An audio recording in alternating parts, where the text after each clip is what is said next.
And we have much more next at 5. Stephanie and Erin are here right now with a look ahead. Hi, ladies. Kara, next at 5, we continue to follow that breaking news out of Utah. A conservative activist and media personality shot and killed during a speaking engagement on a college campus.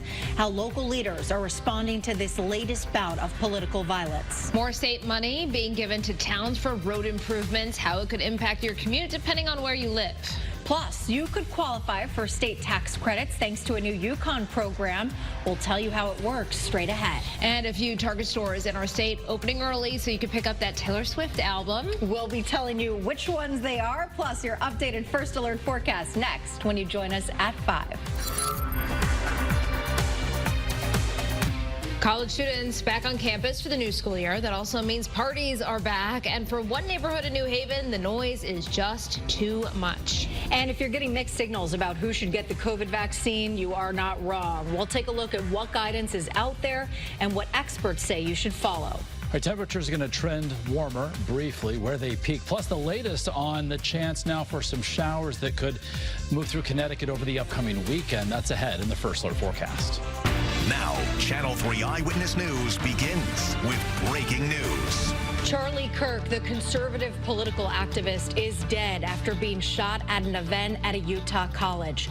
Good evening, and thanks for joining us. I'm Erin Connolly. And I'm Stephanie Simoni. President Trump just informed the nation Kirk was killed. It happened right in the middle of the day at this event at Utah Valley University. As Charlie Kirk addressed the crowd, a shot was fired.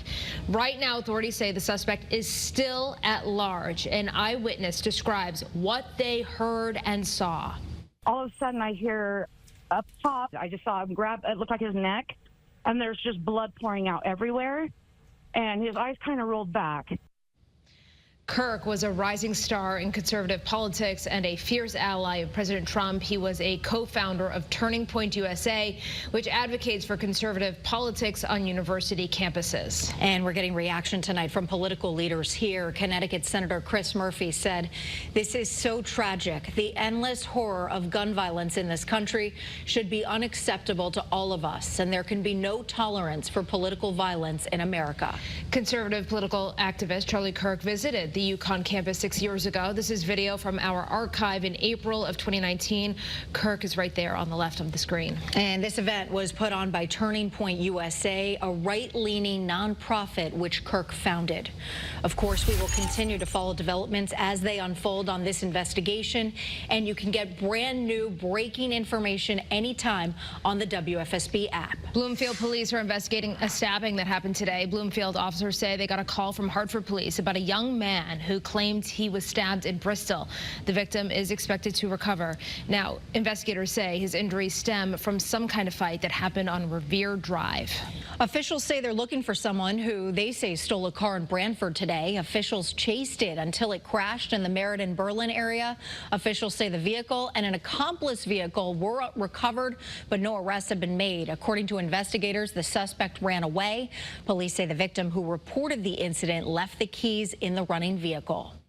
Right, today turned out to be a fairly dry day across Connecticut. Any sort of shower activity remaining offshore, and as well offshore, some of the thicker cloud cover. We've seen some breaks in those clouds today, allowing our temperatures to peak at levels a bit higher than what we were forecasting. We're in the 70s now, and that will be the case if you're doing a little al fresco dining or perhaps doing a little walk around your neighborhood, wherever your plans may take you this evening. As we head toward and past sunset, as we get closer to 8 o'clock, we'll be falling through the 60s. Then tonight, we bottom out in the 40s and 50s, so a cool night. Tomorrow, we'll wake up to lots of sunshine. An approaching cold front basically dissipates as it works into Connecticut. As it moves in tomorrow evening, just some scattered clouds. Before it gets here, during the afternoon, temperatures actually could take a run at the 80-degree mark. Some towns could go just above 80, so a little bit above average for this time of year. Cooler weather moves in for Friday. We'll have much more on the swings in temperature, and as well an updated look at the upcoming weekend that now features at least the chance for some showers before it's over. That's ahead of the First Alert 7-day. All right, Mark, thank you.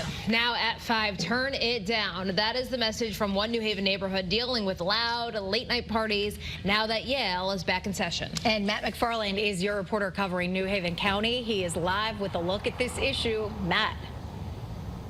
Well, Erin and Stephanie, it's an ongoing problem. Neighbors we spoke with say they get it. They understand college kids are going to want to party. They're just asking them to be respectful and to turn down that volume.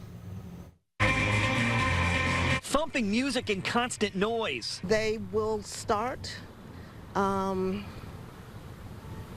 noon, and they will party all day into the night. The cell phone video shows what neighbors on Lake Place and Bristol Street deal with at all hours. 2, 3 o'clock in the morning. Eltanya Wiles' yard backs right up to a number of off-campus homes that house Yale frats and sports teams. I partied when I was in college, you know, so we understand, you know, the first week, the last week, but it's ongoing. It's ongoing. And neighbors like Melody Thigpen, who's lived here for 40 years, just want them to keep it down. They could party till 2 o'clock in the morning, for all I care, as long as I can sleep.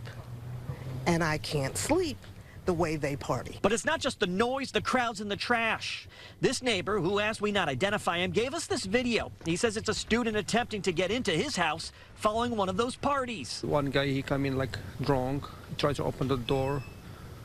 Come in like twice, 2 o'clock and 4 o'clock. Since the start of the school year, we're told there's been 12 noise complaints for this area, with the school telling us senior members of the dean's team have visited neighborhoods particularly impacted by off-campus parties to reinforce the guidance on community expectations with student residents in those neighborhoods. Yale and New Haven Police Department actually met after there's some of these incidents earlier this year. They've spoken with the folks on site, to the students, to remind them to be respectful. And that's what neighbors are asking for. Just to be aware that we all have to share and be neighborly. Now, the city can give citations and fines for noise ordinance violations. That's why they are asking folks to call the police if they are dealing something with this. But the neighbors, even the mayor, said it could take a bit for police officers to respond, especially if they are dealing with a more pressing issue in the city at that time. Your reporter live in New Haven, Matt McFarland, Channel 3 Eyewitness News. Matt, thank you. The mayoral race is set in Hamden. Voters cast their ballots in yesterday's primary election, choosing Adam Sendroff as the Democratic Party's nominee. He beat out 4 challengers. In November, voters at Hamden will be able to choose between Sendroff and Republican Jonathan Katz and petitioning candidate Jamika Jeffries. Mayor Lauren Garrett is not seeking re-election here. In Oxford, Republicans chose George Temple to represent them in the race to be first selectman. Temple has held the position for the last 12 years. He's seeking an 8th term in office. Temple defeated challenger Jeffrey Luff. He will run against Democrat Amy Saris in November. New at 5 o'clock, potholes, bumpy roads, poor signage, of course, all the things we hate to see when we are driving. But soon, you could have a little less frustrating of a commute. That sounds good. Today, the Department of Transportation announced an increase in town road aid for the first time in more than 10 years, meaning more safe funds are coming to help your town's transportation needs. Your reporter, Anna Stansfield, is live in Newington tonight with what this means for you and when you drive around your community. Anna. Hey guys, good evening. We're going to start seeing a lot more of these roadwork signs here across the state, like we see right here in Newington, after towns are going to be receiving more state funding for road projects, and locals across Connecticut say it's about time. We just have a lot of potholes. We have a lot of streets that just have a lack of maintenance. Living in New England, we're all familiar with some bumps in the road. The streets are just horrible. And they can take a beating on our cars, too. Definitely a hit on the shock system when you hit an unexpected pothole. But soon we might not encounter as many headaches when driving. A major investment coming to Connecticut roads, a 33% increase in town road aid funding across the state. Money that hasn't been increased in more than 10 years. It's really sorely needed given the purchase price, the inflationary prices we've seen on the transportation infrastructure side. Towns like Newington planning to put these funds to good use, helping keep up with paving the town's 112 miles of roads. Doing these little things helps communities like us, who have scarce resources, do a lot for our communities. From fiscal year 2025 to 2026, every town and city in the Constitution state will benefit from this. To name a few, Bridgeport will get about $450,000 more between this year and next. Hartford seeing an increase of nearly $375,000, and New Britain is looking at about a $260,000 increase. I definitely feel like we need potholes addressed. I feel like we need to add bike lanes, and I feel like we just need to get the maintenance that's long overdue on these roads taken care of as soon as possible. And the DOT's commissioner also says this money will help the state be better prepared when unexpected storms come our way, whether it's lots of rain or lots of snow. I'm your reporter in Newington, Anna Stansfield, Channel 3 Eyewitness News. Anna, thank you very much. Coming up on Eyewitness News at 5, conflicting guidance about COVID vaccines, state versus federal recommendations. We will tell you exactly what you need to know. Also, Fairfield National are Little League legends in Connecticut. The moment they met those they look up to ahead. We look up to them. Pretty cool. And planning to run the Eversource Hartford Marathon? Well, we'll get a look at what the medals look like coming up. Right, great weather if you're training for the 5K, the relay, the half, the full. First, live radar, it is scanning dry. How long that will be the case, plus timing out some swings in temperature and the role rain could play in the upcoming weekend. That's ahead in the First Alert forecast when Eyewitness News at 5 continues. And next on your news at 6, our I-team asking questions, trying to get answers about the special advisor to the Board of Regents. He is one of the highest paid state employees, and we're trying to find out what exactly your tax dollars are paying for. That's later tonight, right here on Eyewitness News.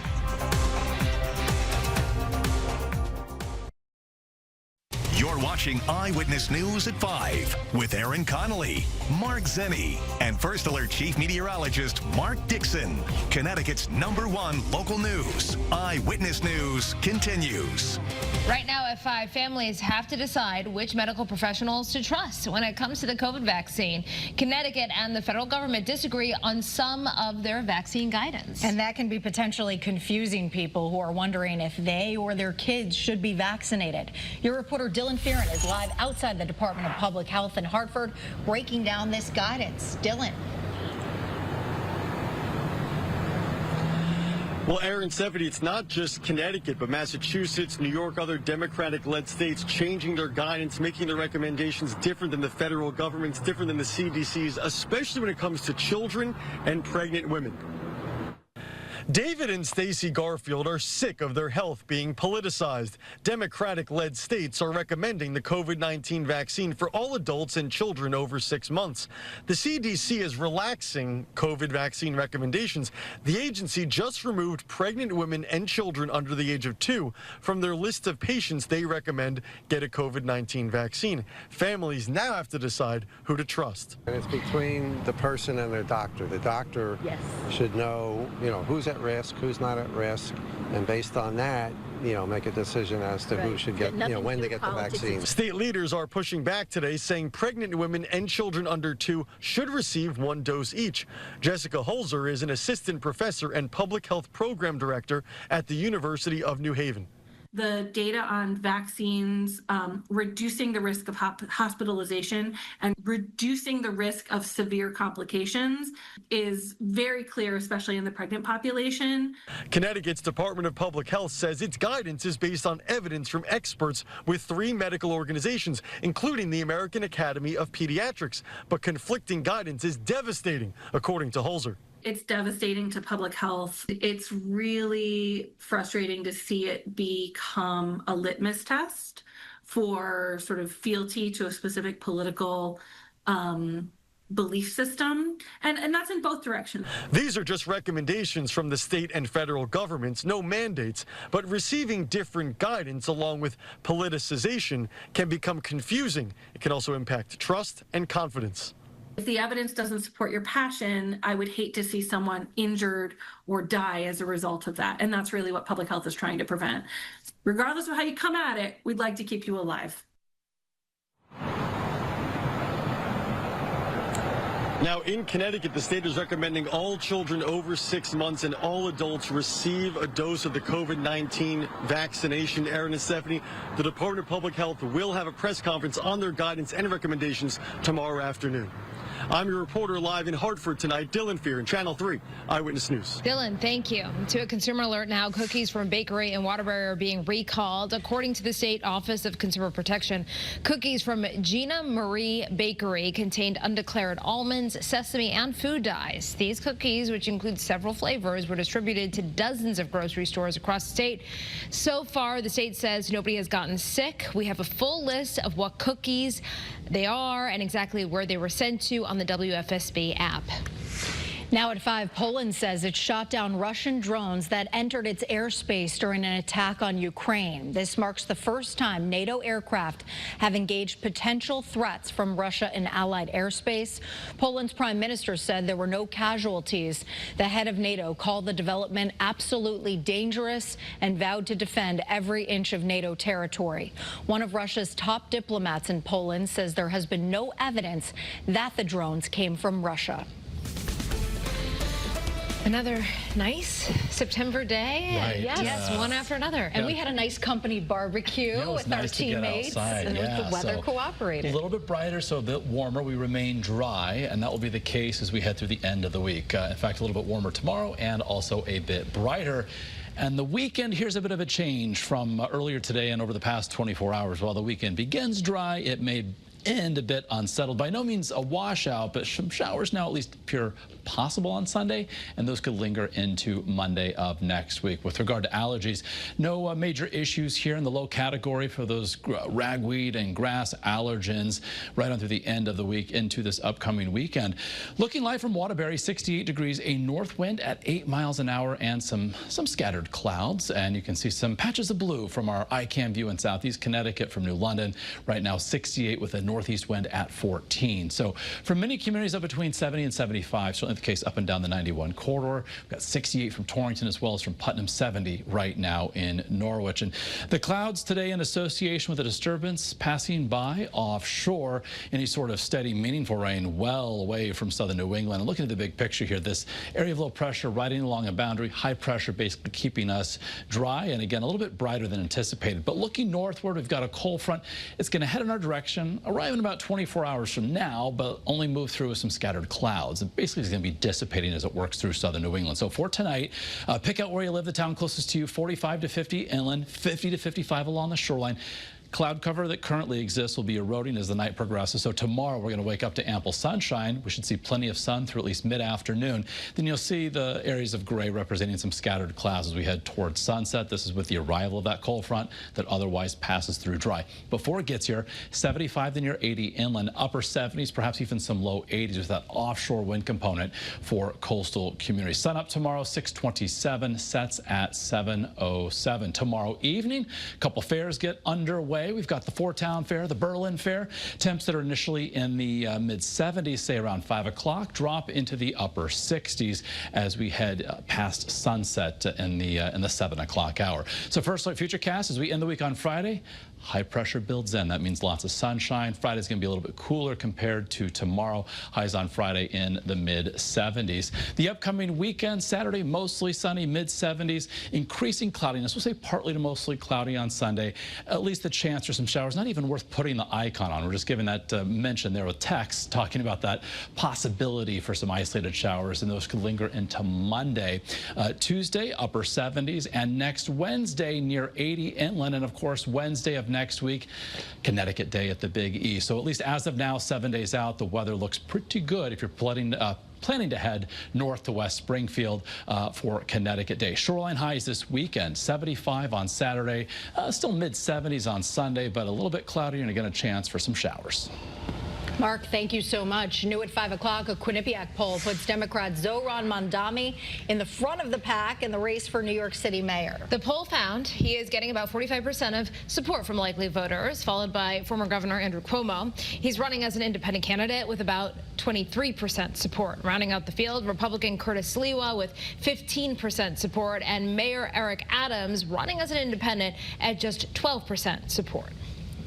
A lot more still to come on Eyewitness News at 5. Target is hosting midnight releases for Taylor Swift's next album, where you should plan on going in Connecticut if you want it on CD. Also, the Eversource Hartford Marathon races will be here before you know it. We're getting a look at the medals for the runners who finish just ahead.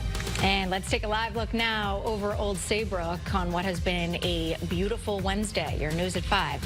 And your first alert forecast back right after this.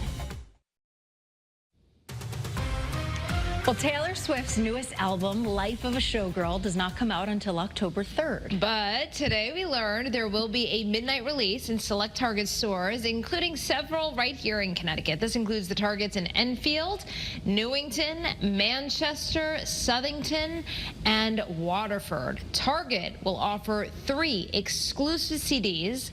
The store will limit 4 per customer while supplies last. The Fairfield National Little League team was honored last night at Yankee Stadium. How about that? The players actually got to take the field with the Yankees. Each Fairfield player ran out to the position they played this summer. Very cool. Then the Yankee starters ran out to their positions, joined them.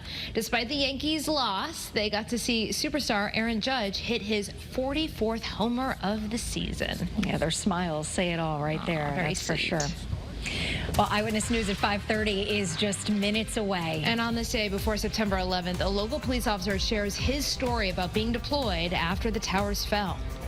Right, a really nice evening underway across Connecticut. Our iCam view from Middletown looking downstream of the Connecticut River, showing cloud cover breaking up, and that is a trend that will continue as we head from the evening into the overnight hours.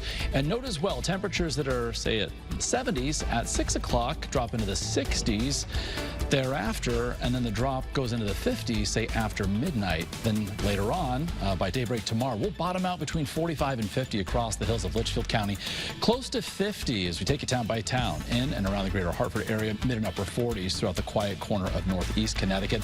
Along the shoreline, a bit milder there, low and mid 50s, so 55 Old Saybrook and Madison, but farther inland, 50 Durham, as well as for Naugatuck, 54 for Trumbull. Tomorrow, if you want to do a little yard work on your Thursday, you'll see lots of sunshine. It's going to be a little bit milder than today as temperatures head to near, if not above 80. A front moves through tomorrow night. Behind it, some cooler air arrives for Friday. We'll have much more on that and the chance for some showers as we head into and through the upcoming weekend. Ahead on Eyewitness News at 5:30.